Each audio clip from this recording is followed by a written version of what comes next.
안녕하세요. 오늘 2024년 4월 12일 금요일입니다. 함께 보실 말씀은 신명기 27장 말씀 1절부터 26절까지 말씀입니다.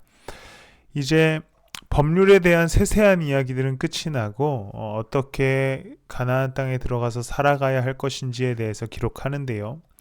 오늘은 3절, 4절 말씀을 먼저 보면 주 당신들 조상의 하나님이 말씀하신 대로 당신들의 하나님이 당신들에게 주시는 땅, 곧 젖과 꿀이 흐르는 땅에 들어가면 모든 율법의 말씀을 그 돌들 위에 기록하십시오. 이제 가나안 땅에 들어가서 이스라엘 백성들이 가장 먼저 해야 할 일은 하나님의 말씀을 다시 한번 기록하는 일이었습니다. 그리고 예배하는 일이었죠. 왜 그랬냐면 하나님께서 이스라엘 백성들을 거기까지 인도하셨기 때문에 이스라엘 백성들은 그 하나님의 말씀을 따라 살아가야만 했고, 그것을 후손들에게도 대대로 전해야 했기 때문에 돌에다가 그 말씀을 다시 한번 기록하여서 백성들의 정체성으로 삼아야 했습니다. 하나님의 말씀이 국가의 정체성이 돼야만 그들이 그 은혜 아래에서 계속 살아갈 수 있게 되는 것이죠.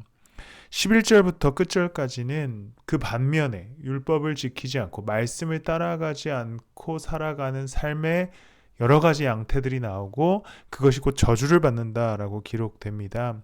근데 재밌게도 그것은 예배 못 드리거나 혹은 헌금 많이 안 하거나 이런 부분이 아니에요. 어떤 부분들이냐면 우상 숭배하지 않는 것, 그리고 거기서부터 시작해서 이웃의 땅의 경계석, 그러니까 이웃 땅을 빼앗지 말고 또 외국 사람과 고아에게 재판을 공정하게 하고, 또 부모를 공경하고 이웃을 암살하지 말고, 이런 어떤 굉장히 세세한 도덕적인 개념들에 대해서 가르치게 됩니다.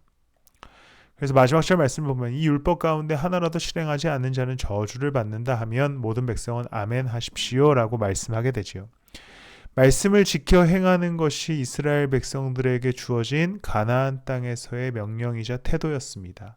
그리고 그 안에는 단순히 하나님만을 위해서 예배하고 제사 드리는 것이 아니라 공동체가 함께 그 말씀을 따라 살기 위해 부단히 애써야 하는 것이었습니다.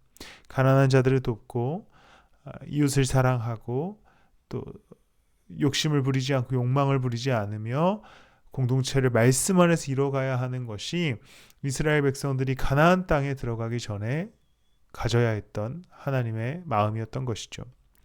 우리는 구원받은 자로서 살아갑니다. 말씀으로 살아가야 합니다.